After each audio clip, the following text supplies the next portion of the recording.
So the car park we were in before was the wrong car park. So I've just driven to this little spot here. It's closer. I thought we had a good couple of miles walk on our hands, but this is way closer. So we're on the way to Grimm's Pound.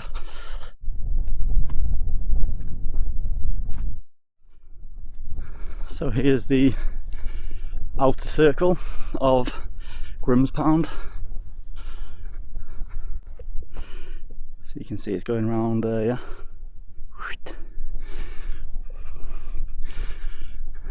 It's 150 meters in diameter, the outer circle.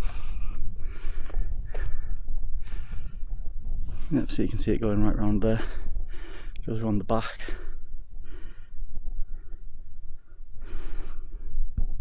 We've got some, oh, I forget the name of these cows now. They're the they look like the Highland cows from Scotland. That's what I want to say, but we're not in Scotland, are we? But they're the ones with the big horns. There's 4 of them in the field here inside of Grimm's Pound. So you see these are the little ruins of the old circular houses that are within the bigger circle.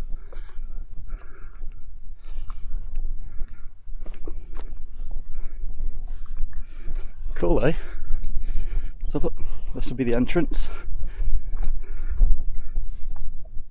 Hey Wilma, I'm home. And yeah, maybe a little fire pit in the middle, who knows? Some kind of seat, maybe. Anyway, they're all dotted about. There's another one there. There's another one where these cows are here. Another one right here. I mean, I don't know if I want to get too close to these, to be fair. The horns on them are pretty big. Let me see if I can zoom in on them babies.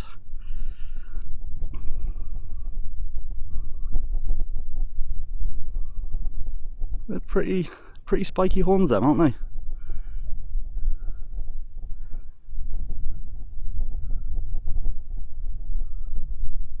I'm like one of them at my old rear end, if you know what I'm saying. So this is Grimm's Pound. Cool, eh? So there's the tour up there. The total opposite direction to what I thought it was. I thought it was up there. And then I turned around. It's amazing what you see when you turn around sometimes, you know. Yeah, so that's definitely the tour. Hookney, I think it's called. So let's go up there and have a bit of more of a bird's eye view of this.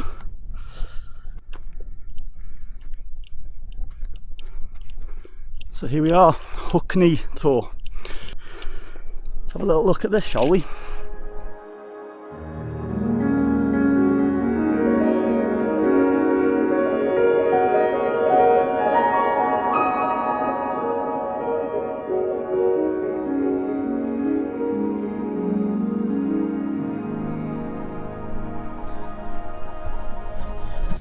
There we go, folks.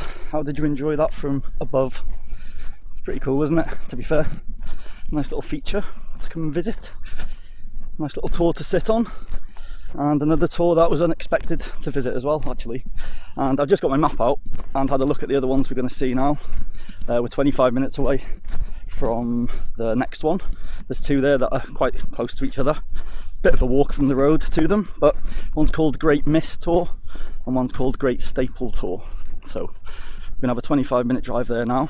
The other 2 that we were hoping to see, we'll see what we're like for time, because they're quite far away from the road. There's quite a hike to both of them and they're quite separate. They're not close to one another really. But let's see how we are. We'll do what we can do. That's all you can do in life, isn't it? You can only do what you can do. Anyways, enough of the rambling. Head back to the car, do some driving.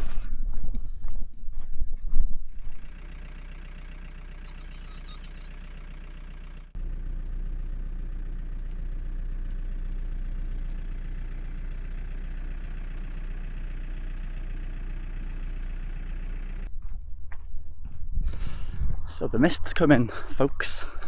It's gone a bit misty now. The sun's hidden. Oh well. Anyways, we've got to the first destination, or we're en route, should I say, to Great Staple Tor. That's the first one we're going to see. And then I'm not sure if we're going to walk from that one to the other one, or get back in the car and go to a nearer car park. We'll see when we get there, see how it looks. But we're on the way. We've got some sheep with us. Very barren, quite a barren part of the moors.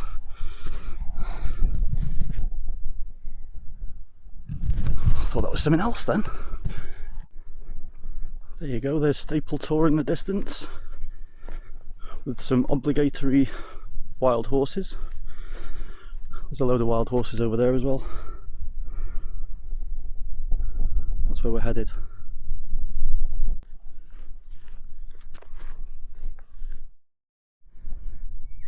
So there's one side of the tour. Cool, eh? And you got a huge gap in the middle. Then you have these.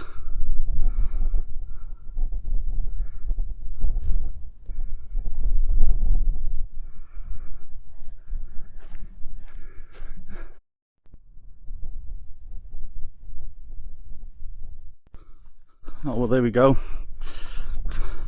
There's the other tour, Great Mist Tor, just up there. So we may as well just walk straight from here.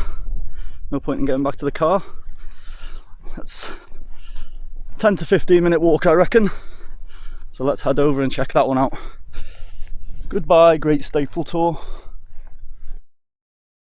So as I'm walking along, I'm noticing all of these wood chip piles, tiny little piles here and there. I passed about 10 already. Another one here, look. I wonder if this is pixie activity. Hey? I wonder if little pixies are leaving little piles of sawdust here and there. Look. There's 3 up here. Ooh, how interesting. Little pixies leaving little piles of sawdust. Here's another. What's going on, folks? What's going on? So this is the Great Mist Tor.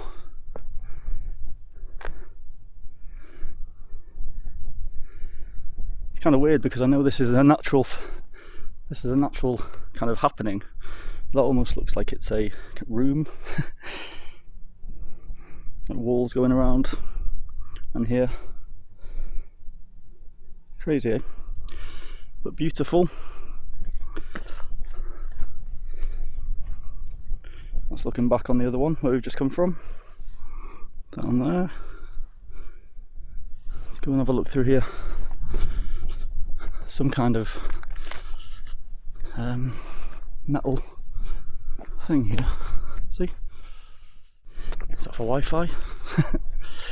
Should get good Wi-Fi around here if it is. Welcome to the Dartmoor training area. I've heard about this actually. There's parts of Dartmoor military training. Approaching the military firing range. There we go, I won't be touching that.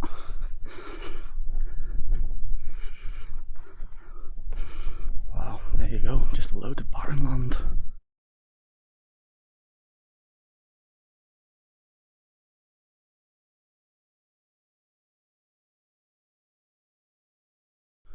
This is a crazy little stone, let me get a close up of that.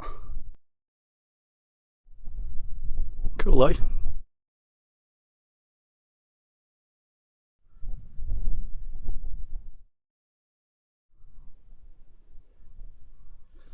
Well, there we go, folks. One more tour ticked off the list. I've just realised my battery is really low on my camera actually, so we're going to head back now to the car. We've got definitely one more tour I'm going to visit. It's more of a castle actually, so I'd forgotten about that one. So there's definitely that one to come, and we'll see about the other two. Let's see. Anyways, let's get back to the car, folks. We've arrived at Brent Tor. So I was a little bit confused with this one because it's got a church on the top of it called St. Michael's Church. So I thought the church isn't really a tour, is it, you know? But no, there's a little tour here called Brent Tour, and here we go. We're gonna just go up there. So this will be Brent Tour, and there's St. Michael's Church. So let's go through the little kissing gate. So yeah, very close to the car park. The rain's coming in though, so the mist is very misty. So I don't think we're going to go and see the other two, to be honest with you. We're being rained off. We're a little pushed for time again, to be honest.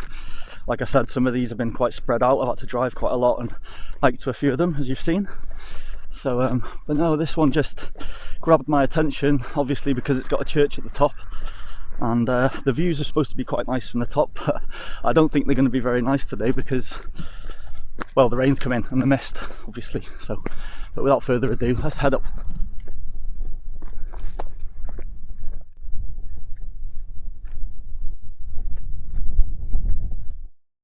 So we're stood upon Brent Tor, looking at St. Michael's Church, and as promised, lousy views.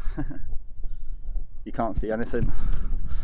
You can't see a thing. Well, you can see a little bit, but nah, you should be able to see vast views from here.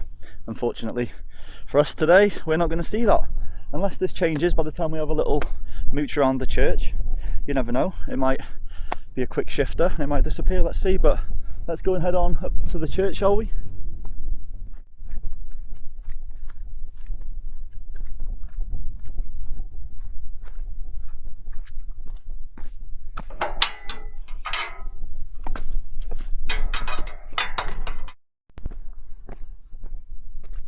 Some old gravestones here. Go and check the dates out on them. Hang on. 1831.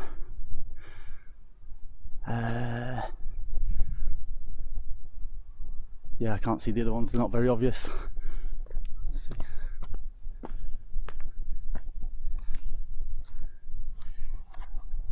(1851). Yeah, so we have 1831. That's when this guy passed away, Roger Rice. Rest in peace, Roger Rice. And then we have a Henry Rice. Ah, same surname. It's hard to tell the date on that one. Died at 45 years of age. Yeah, you can't make that one out. And then at the back, Jane Ann, daughter of H and J Rice. Wow, okay, so there's something going on here with the Rice family, because they're the only three stones here basically. And this one here, let's check the name out on this. Susanna Batten. So no, that's like a different name totally. But yeah, I'm gonna have a look into that. If I find anything out, I'll put it in the video. I'll add it in here now. So after a couple of phone calls, I got hold of the former church warden. She went on to tell me that they no longer bury people upon the hill that the church is on due to lack of soil. These days people get buried in the graveyard down in the village. Some members of the Batten family, who now farm in the village, used to be wardens of the church, hence there being a more recent burial here from their family, which you were just about to see. And as for the Rice family, apparently there's no information to be found regarding their connection to the church. Ah, that died 2007, so this is way earlier dates. So yeah, these are relatively new compared to them other ones. Yeah, there's a few more here. So here we go, this is St. Michael's Church. Should we go and see if it's open? Look. Please enter. Ooh, the gate's open. Shit. Okay, let's go in.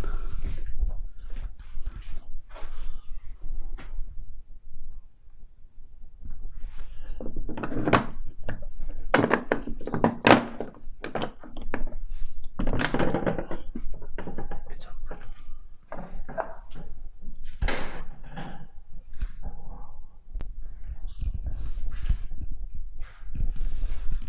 Well, this is the inside of the church. Very small. We've Got where the church bells would have been rung. Got the ropes and stuff still there. This was built in 1130-ish, so it's very old, very old. Anyway, that's nice that it's open, you know. Crazy, eh? All the small little pews. Anyway, let's head out.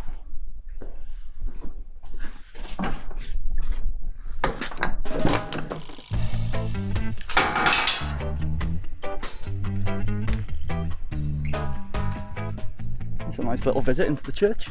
Wasn't expecting to go in, to be honest with you. But there we go. And yep, still visibility is shizen. Well, there you go, folks. I hope you enjoyed Brent's tour and St. Michael's Church. And that's the last little place we're visiting today. That's the end of our little tour, so to speak. So I'm going to head back now to Bovey Tracy, where I'm staying with my friends. I'm going to go and get a pint. I'm going to order some food and chill out for the rest of the day. And while I'm here, I would just like to thank all of my subscribers. There's been a few joining lately. I'm up to just over 900 now, so I'm trying to get up to 1,000 by the end of the year. That's my aim. So let's see if we get there, eh? But no, thanks a lot, man. Thanks for following. I'm glad you enjoyed the videos. If you do, let me know. If you don't, let me know as well. So yes, folks, I'm gonna head off back now. So until the next video, take care. Unlike me, slippering all over the place, and have fun. Peace.